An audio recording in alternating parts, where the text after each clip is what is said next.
Welcome to Holding Space with Authentically Amy. This is a place where you don't have to perform, prove, or hold it all together. You're allowed to exhale, to feel, to speak, or just be. Here, your truth is safe, your emotions are honored, and your soul is gently invited to the surface. I'm not here to fix you because I don't believe you're broken. I believe your soul already knows the way. My role isn't to give you advice, but to hold a steady frequency of love so you have space to rise. This podcast is an extension of my own healing. If you're here, you belong, and I'm honored to sit beside you. Welcome to Holding Space with Authentically Amy. I'm your host, Amy Thurman. I'm so glad that you're here tagging along for an episode or another episode of our podcast. Thanks for being here. I am so excited to get to know our guest today. Tammy, thank you so much for being here. Oh, thank you for the invite. I'm looking forward to talking with you and sharing. Yeah, absolutely. This is holding space, so that's what I do. So I am here to hold space for you, whatever it is that you feel like you want to talk about or that's heavy on your heart today. I'm here, so I'm going to turn it over to you. Okay, so this is really different, the format as we were talking about. I'm so used to being asked so many questions, so I had Yeah, to reflect and I sat with it this morning for a little bit after I did my readings and I was thinking and for me, what's been heavy, and I'm sure I'm not the only person, is we just got finished the holidays. And as you shared, it was beautiful because you had all of your three grown children in the same room at the same time. And quote is that's what makes a mama's heart happy. And yeah, I know that there's so many people out there that holidays are really hard. They're not just happy. Um, as a former police officer who worked a lot of Christmases, a lot of my memories for Christmas aren't nice. Those are the days that we still went to suicides. You still had domestics. You still were taking people's kids away from bad parents. So, a first responder, even though I'm retired from it, a lot of my memories of Christmas aren't kind. They're not the warm and fuzzies. And then also, as I share with you, getting older, my parents, I'm blessed to still have them around, but my dad is 80, my mom is 77. Maybe she won't like me saying how old she is, but oh well. We women, we don't like our age or our weight being told out there, but oh well, love you, mom. And it's harder. Like I purposely cleared my schedule so I had a whole week to go home. And I sat and I spent a lot of time just talking with my mom about everything going on with my dad's health. I sat and watched hockey games with my dad and just really focused on having that time with my family. I took another whole day where I picked up my 11-year-old nephew because we live 2 hours apart. And I spent the whole day with him. We went to a trampoline park. I had uh, suggested originally to my brother, can I have my nephew for the afternoon? I'll pick him up. Maybe we can go to a matinee and then have supper together and then I'll bring him back. And my brother was like, sure. And then the day before I come home, I get a text message saying, Carter wants to go to Sky Zone. Make sure you pack a sports bra. And I was like, okay, what the heck is Sky Zone? I'm in my 50s. Like, what is Sky Zone? Anyways, it's a trampoline park. And my nephew expects that whatever he does, I do. And I'm still physically fit and, able to do stuff. So I spent 3.5 hours at a trampoline park with my nephew, bouncing and playing and everything else. And so my holiday was really, really focused on being present and being with mhm. my family purposely and creating better memories than I have of past Christmases.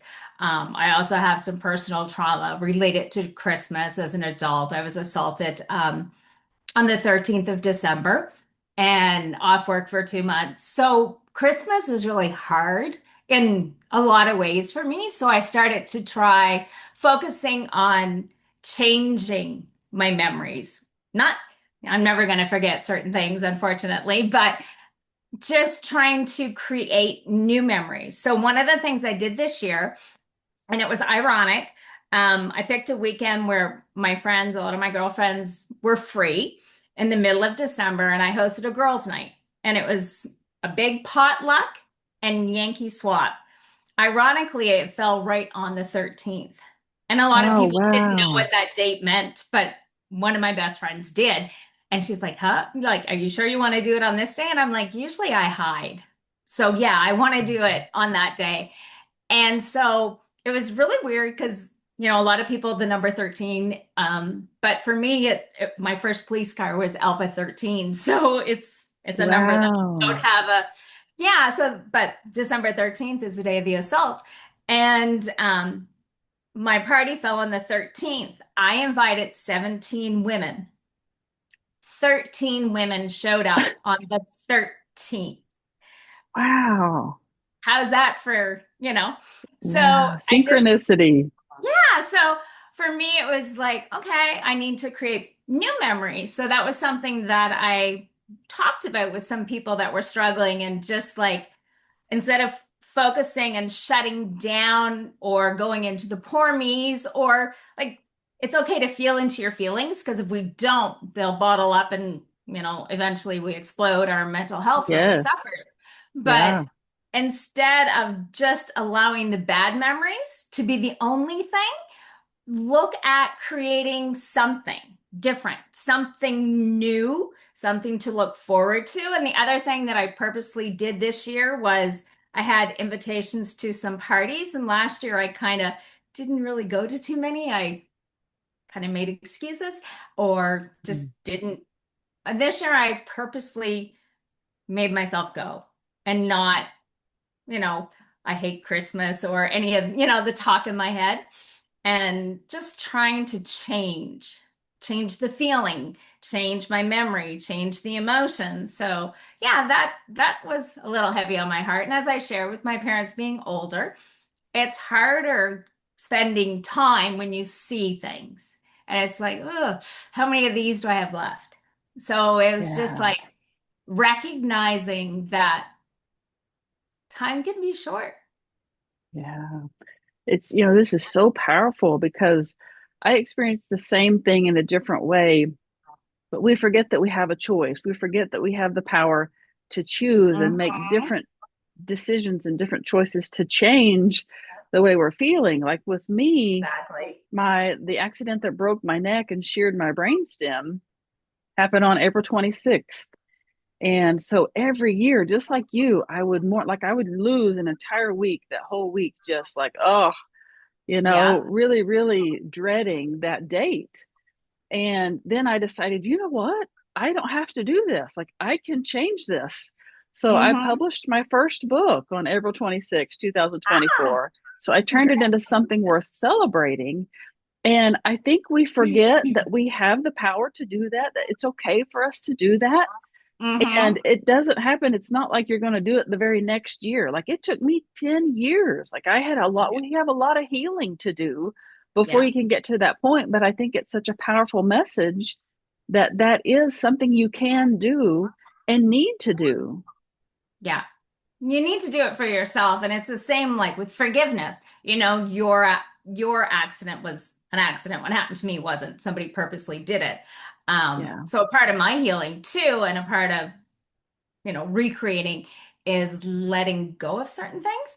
Like I let go of the victim a long time ago, Hmm. but it's forgiveness. And people are like, how the heck could you forgive him?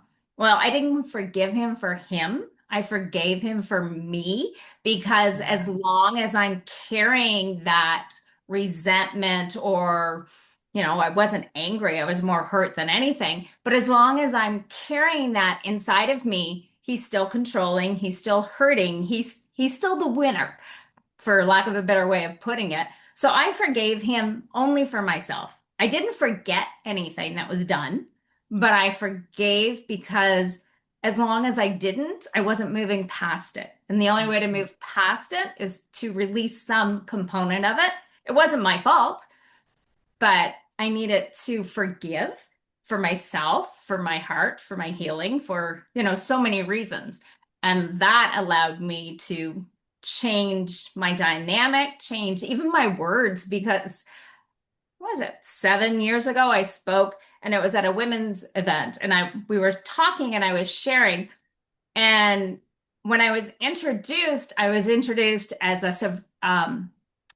a survivor of domestic violence. And I said, you know what? I really don't even like that anymore. Like I had grown out of the victim mentality, but the word survivor for me, I was like, yeah, because that means I was a victim. So I just Mhm. said up front in front of all these women, you know what? I don't like that no more. So you know what? I'm not a survivor because I am thriving. And they're Ah, like, I "Ooh, love I like that. that."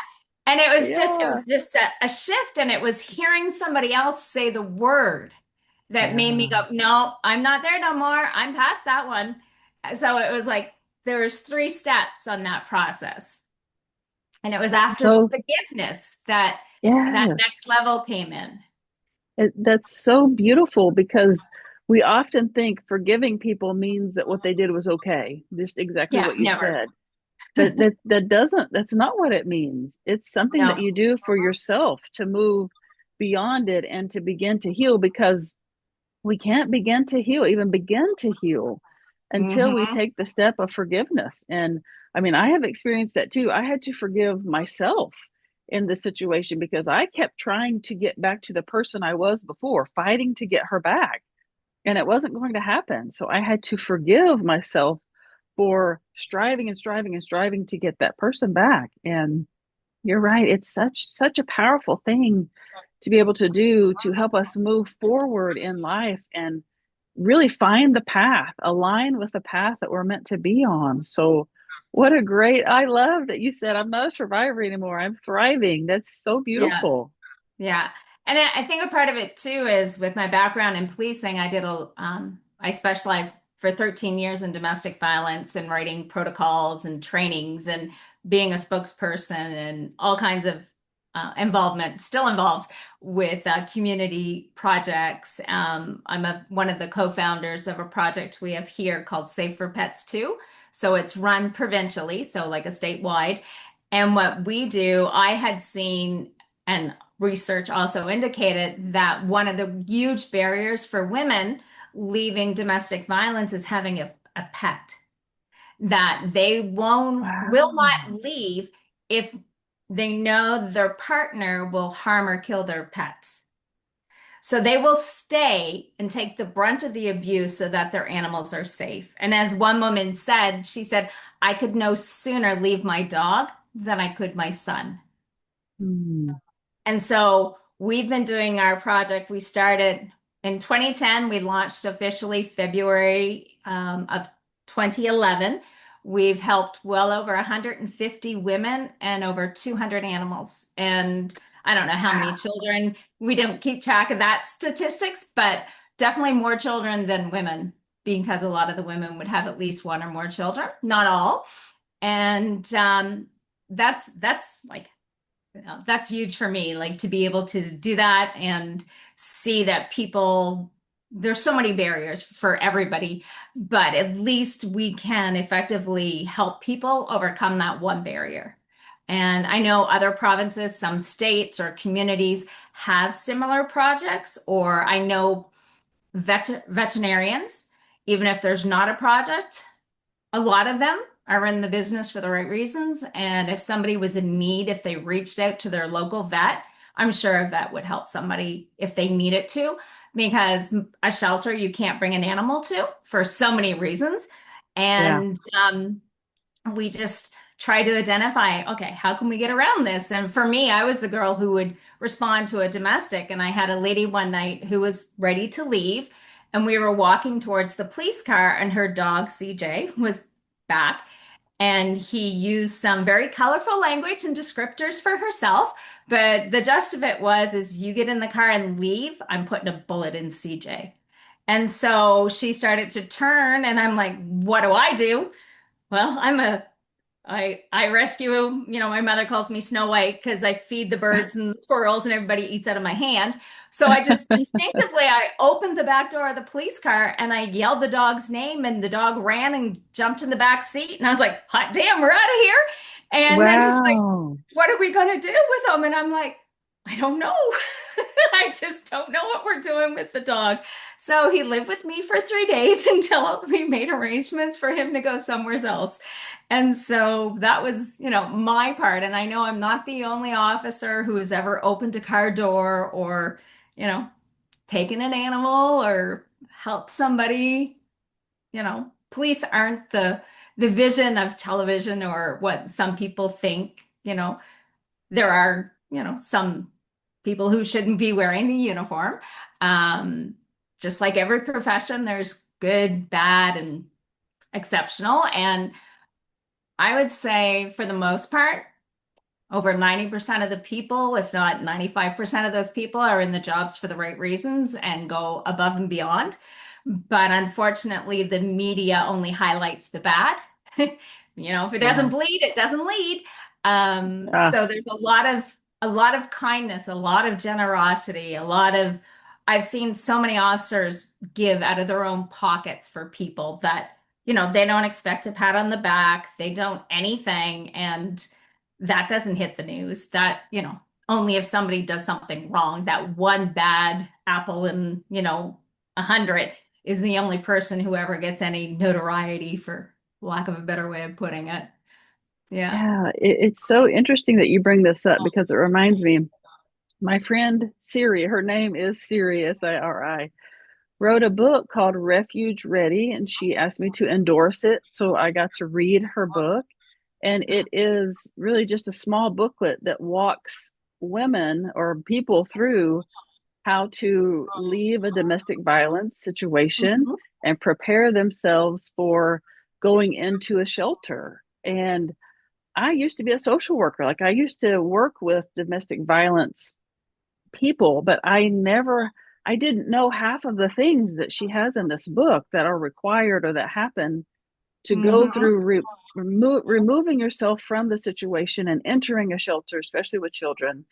And Yeah. I feel like it's so needed. So it's interesting that you brought that up because I feel like people, they're not prepared. They don't know what it's like. It's scary, but this safe space, it doesn't feel comfortable because they're not used to being safe. And there are so many things that go into that that you probably have dealt with.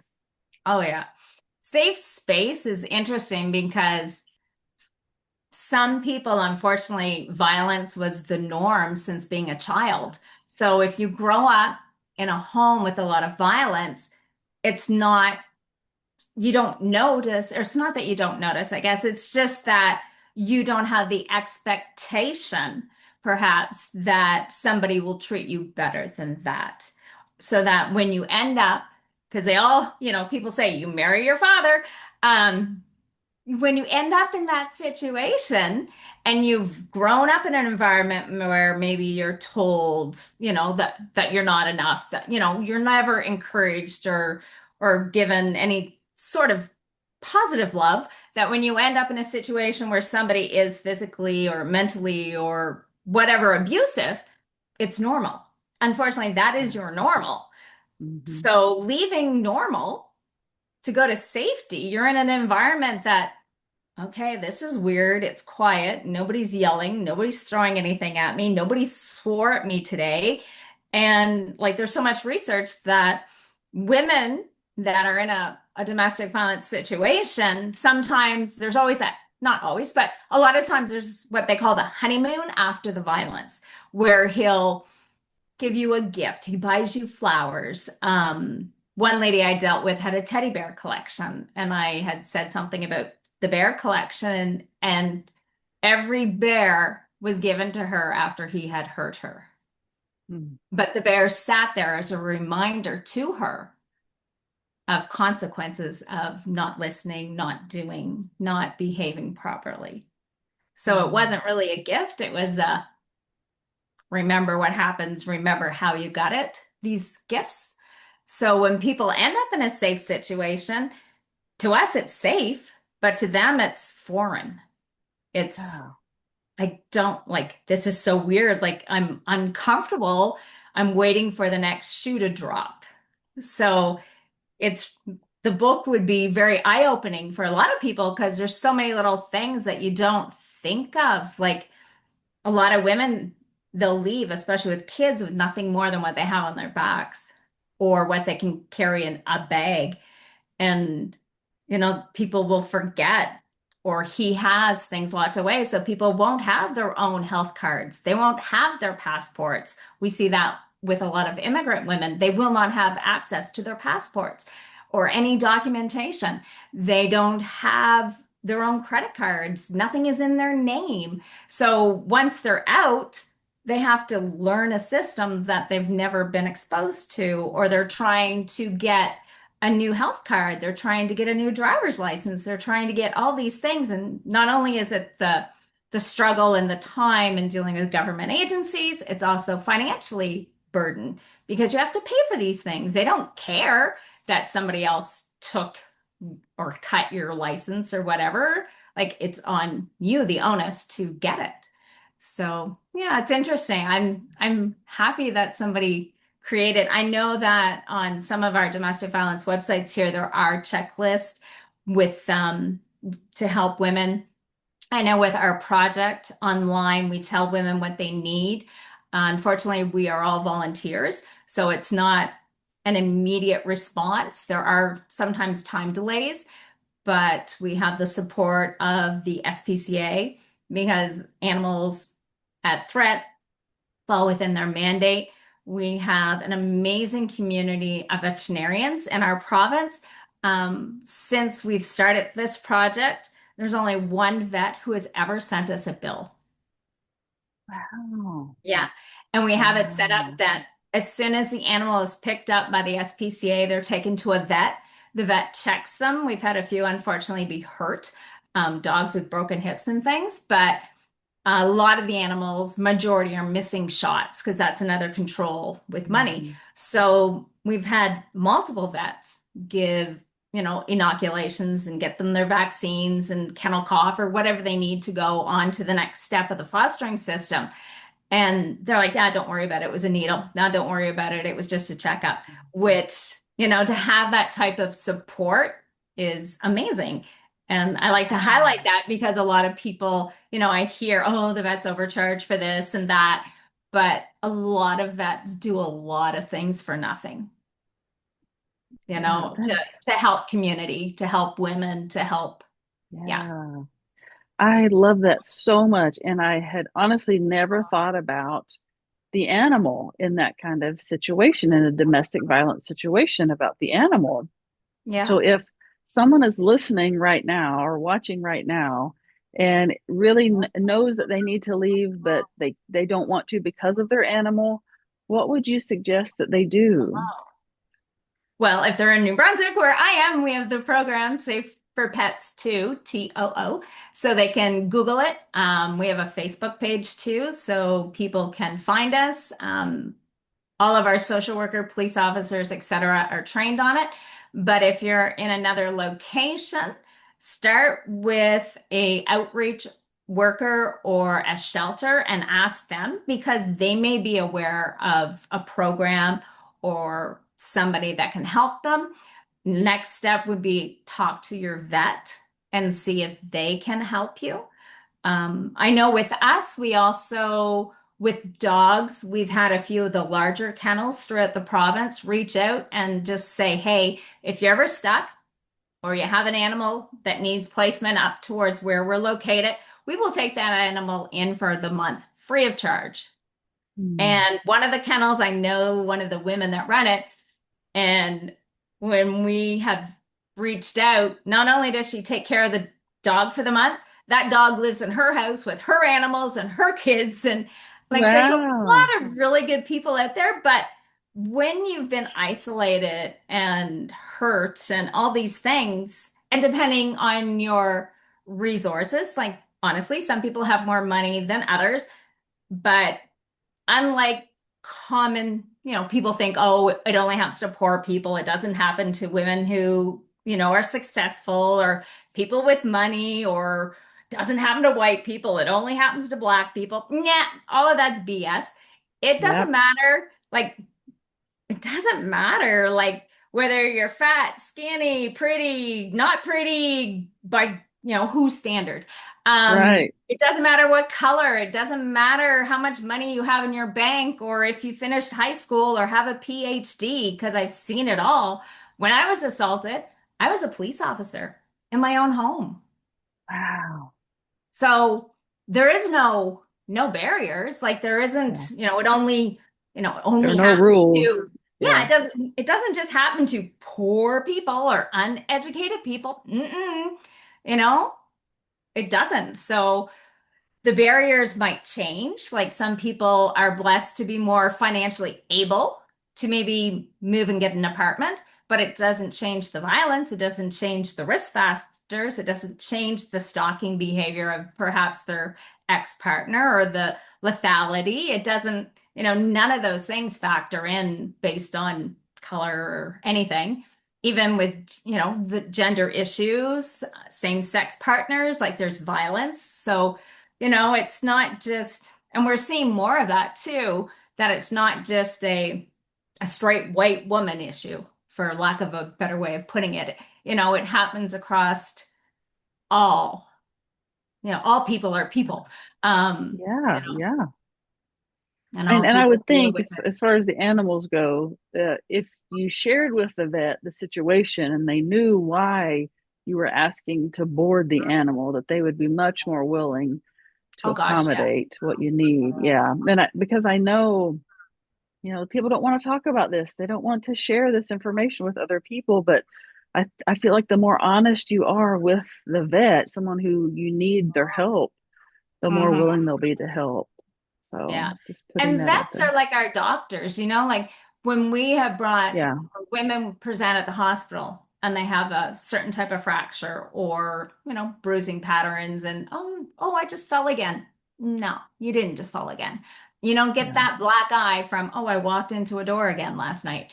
Or with children, the spiral fracture. You don't get a spiral fracture from falling in your crib. You get a spiral fracture from somebody twisting the arm. Vets aren't stupid either. When they see the same injuries or they see certain injuries, your story's not going to match, or there's going to be red flags. So yeah, it's always, you know, important to maybe too for veterinarians, if you are seeing animals hurt, ask questions, not just, oh, okay, we'll fix it, we'll cast it, we'll do an x-ray, we'll do an ultrasound, but maybe ask more questions because like you said, people don't come out and say, but Yeah. maybe if somebody opened a door and Hmm. started a conversation, just like mental health, if you start a conversation, you can save someone's life. Same with, what people are seeing, women who are hairdressers, women who, are in all of these not psychology or psychologist, psychiatrist positions, but heck, they talk to a lot of women who are paying to get Yeah. their hair or their nails done. And, it's just asking questions sometimes and having a pamphlet on a table. Like I make sure, like I foster sometimes for the SPCA and that. And I had a puppy that had to go to a vet, and it was a vet that my animals don't go to. And I was there and I was like, hey, they don't have my information for the Safe for Pets too. So I brought the awareness to the vet, and she was like, oh, I didn't know about that program. I'm like, yeah, can I drop you off some material? She's like, definitely. So it's just making sure that the key stakeholders in our communities are aware of what programs are out there to help people, whether it's a woman leaving domestic violence, whether it's a man that needs, some type of assistance, or if it's a mental health, it's just, or homelessness, there's a lot of people that appear to have it all together, but they don't. They got a nice house, but they Yeah. have no power. They have no food in their fridge. Yeah. Yeah. It is true that you just never know. You just, No. you don't know unless people tell you. Like people, I had a conversation like this, in one of my other guests, that if people say they're fine, then we think they're fine. But until people start to tell us or other people that they're not okay, then that's when you can get help. But if you continue telling people that you're okay, that's what people are going to believe. So it is so important to speak up. I'm so glad you used that word fine. I actually now I'm retired policing. I work as a motivational professional speaker. I talk a lot about mental health, and I have a keynote called the other F word because, as far as I'm concerned, the word fine is just another four-letter F word. Ah, I And love that. That's so it's, you know, good. it's not. And how are you doing is no more of a conversation starter than simply saying hello. Because people Right. say, "How you doing?" And they don't make eye contact. They're through a door. They don't even give people time to stop and answer a question. So I tell people, if you really don't care, don't ask. Like it's just ingenuine. So don't ask if you're not going to stop and take a minute and look them in the face because your eyes are, they say so much more than your mouth puts out. So don't. And I make a joke when I talk to men. I'm like, hey, if your wife, when you asked her a question, and she goes, I'm fine. Is that a green flag or is that a red flag? Well, hell, that is a red flag. Doesn't matter what type of relationship you're in. Anybody knows when your boyfriend, girlfriend, partner, whatever, when their response is, I'm fine, it's fine, it is anything but fine. So, why is that such a huge red flag? But when we're talking to other people we're supposed to at least care about or our coworkers, why is that a green flag? Like, why is it socially acceptable to go, I'm fine, it's okay, I'm fine? So I call it the other F word. Ah, that's so good. I love that. Yeah. Play on words. Sometimes people are like, Yes, ooh, and I'm like, oh yeah, it's not the word you're thinking or the one you might have said right. today. Yeah. Well, tell us more about what you do and how people can reach you. I would love to know more. We've talked about your former police work, and now I want to know more about what you're doing now. Okay. So I served with our federal police force in Canada, so the Royal Canadian Mounted Police. I served for 24 years. I left as a sergeant. I worked all across Canada. I worked way up in the north in our one of our fly-in only Inuit communities, population almost 400. I was the only white Wow. girl, literally. It was an amazing, amazing experience to see the culture, to get to know the culture, the people. It has a special place in my heart where I was. The people were beautiful, and just to witness how the community worked as a community. Now people don't even know who their neighbors are. Whereas in this little community, if somebody was out hunting and they came back, they would share the meat. They'd have I don't eat any of it, but they would have a seal boil and people would share the meat. I know when I first got there, I was invited by the social worker and a couple of other women to go fishing with them. Well, my idea of fishing was when I went with my dad or my grampy, and it's a rod. And well, up there, it's not none of those things. It was either you net it in the brook or you spear it. And then you take it by its tail, you Oh, slap its head on a rock, and then you can carry on. Well, anyways, let's just wow. say I got nothing that day. So then the lady that ran the post office calls me. She speaks some English. They speak Inuktitut there, their first language. And so she says, I hear you like fish. I was like, yes. She goes, I hear you no good. Come down, I got fish. So at least once a week, she and her husband had a boat. They would go out and catch Arctic char, which, if you don't know what it is, it's like a salmon. It's very cold water fish. Up there, the water is so clean and pure. It's beautiful. So she almost every week, at least once, I'd get a phone call. Come down, got fish. Yeah, because I could not fish. That's so But funny. yeah, so yeah, I have a million stories, some good, some not so nice. But now that I've retired, before I left policing, I just came to a realization that I didn't need to wear my uniform anymore to continue to serve and to help people. Mm. Um, and I just decided that to launch myself as a speaker. And of course, I did that when COVID happened. So that was like perfect timing, right? Leave police work and COVID. And then I got to Yeah. live at home alone with a dog. Uh, And Yeah, but I made it work. I started talking on Zoom and conferences and different things. And now I have a website. It's Tammy Ward Speaks, same as my name, and everything is there. I primarily like to talk, and my path is definitely talking about mental health. I've seen way too many people suffer in silence. I've responded, unfortunately, to one suicide is too many. So suicide. Yeah. I was involved in a shooting where we had 5 officers shot, 3 were fatal. That was kind of the turning Jeez. point in my career. And then 12 days later, I had a friend commit suicide who was an officer, Mm. retired officer. Unfortunately, Wow. I was the officer in charge of the watch, so I got to respond and everything else that Mm. no human should have to bear witness to. Um, Yeah. and then again, I lost another friend 4 months later to suicide.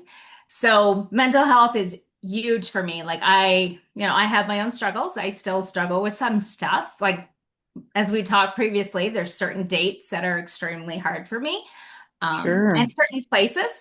But a part of healing for me is also talking about it and shedding light on it. And I want to create a world where it's safe to say I'm not okay. It's safe to say Yeah. I need help because I come from an environment of suck it up, buttercup. This is what you Hmm. signed up for.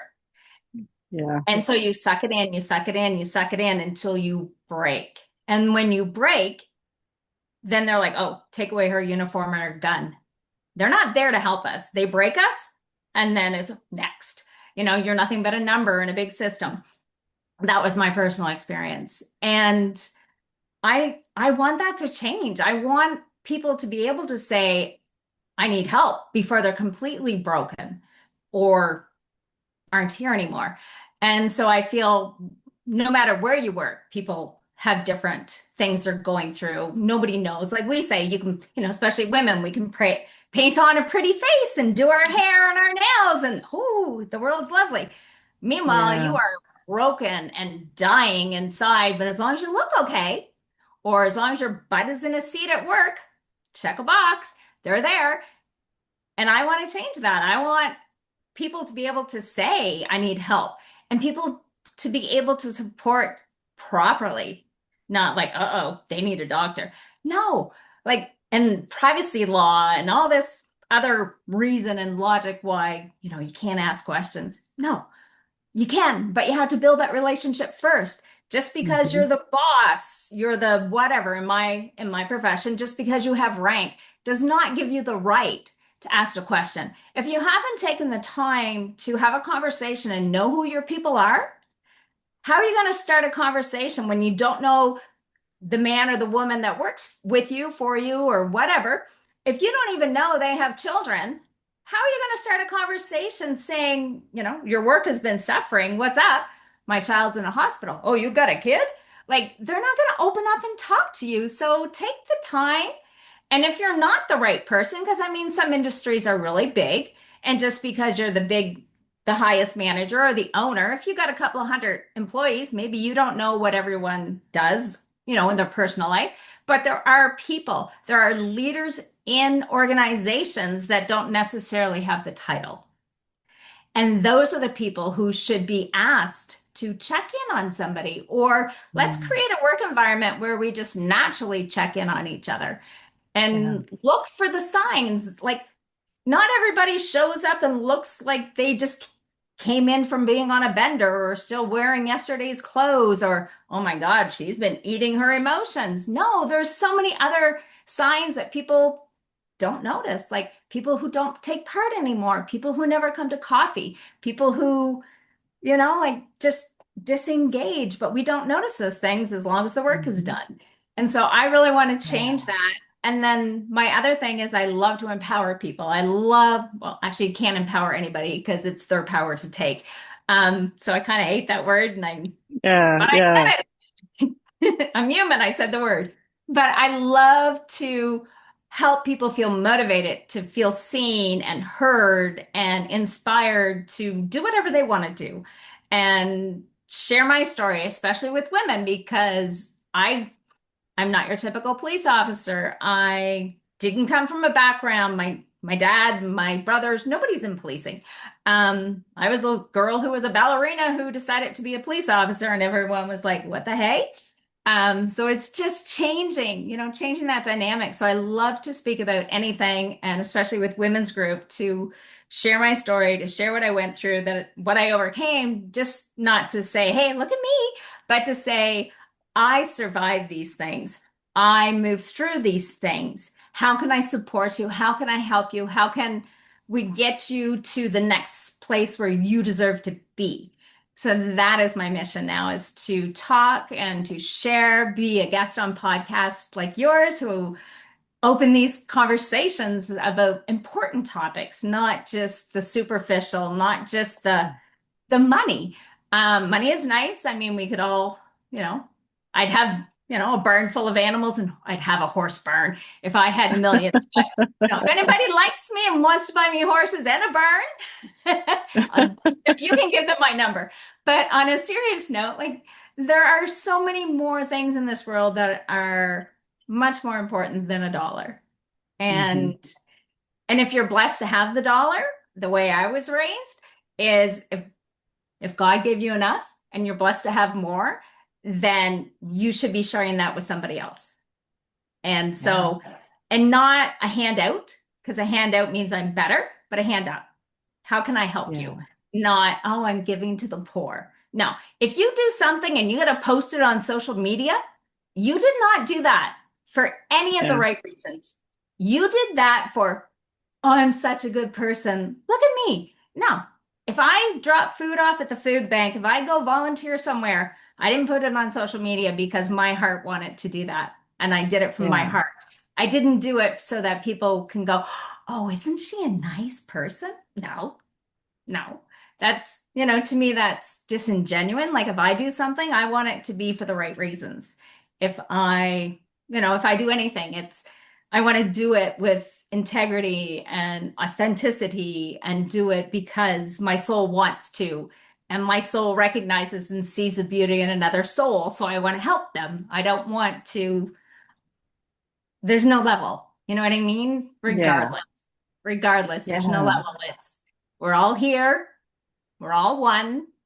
How can we Yeah. support? How can we help? And if people who had more gave just a little more Mm. than, or gave any, Yeah. we Yeah. wouldn't see the people on the street. We Hmm. will, because there's mental health and addiction issues that have nothing to do with money.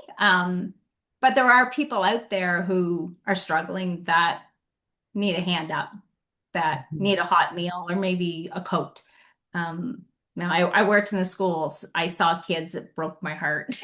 You just want Yeah. to take these little buggers, pick them up and take them out to the store and buy them clothes. And, I Yeah. remember one year having a conversation with a little boy in kindergarten because he stole another boy's coat. And Mm. the principal asked me to talk to him, and I was trying to talk to him, and it was just like, oh my gosh, all I wanted to do was give him a hug and cry. But his Yeah. logic was, he was wearing rubber boots and a little tiny light jacket. I'm on the east coast of Canada. It's freezing. It's like, Mm. we're in Celsius and it's still minus 20 something out there. So do the math. It's really, really cold. And when Yeah. I asked him about it, he was like, well, this other child has 3 or 4 other coats and he didn't have one and he was cold, so he wore it. Mm. What do? You can't steal, but at the same time, should a Yeah. child have to steal to have a winter coat? Yeah. Yeah. Yeah. So, I'm a former educator, so I yeah. saw all kinds of things like that in social work. And our missions and our purpose and our message overlap and resonate so deeply. I Mhm.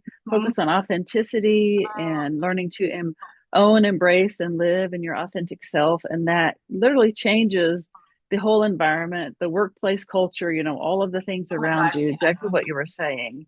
When we embrace who we are authentically, we become a permission slip for everyone around us to do the same. And then it just ripples out Oh, and it can yes. change the world. So I love what we're doing. I love the mission and the message. and just so powerful.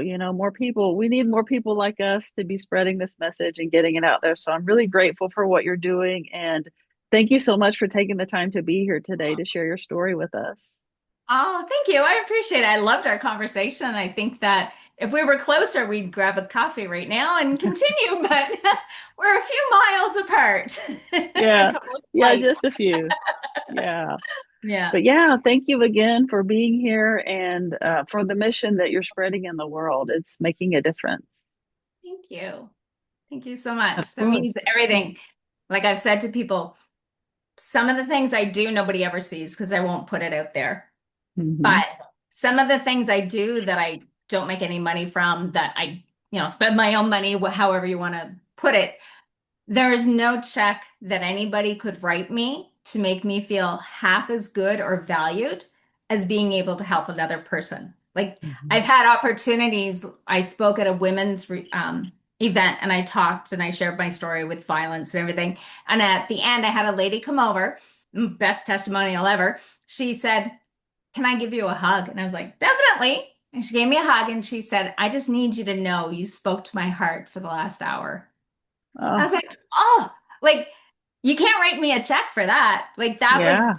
that was the moment I knew what I'm doing is purposeful. Like if I can talk and my message hits one person that needed to hear, "I see you, you're valued, how can I support you?"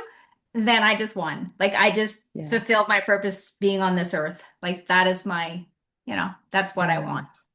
Yeah. Yeah, exactly. So, so good. Oh my goodness.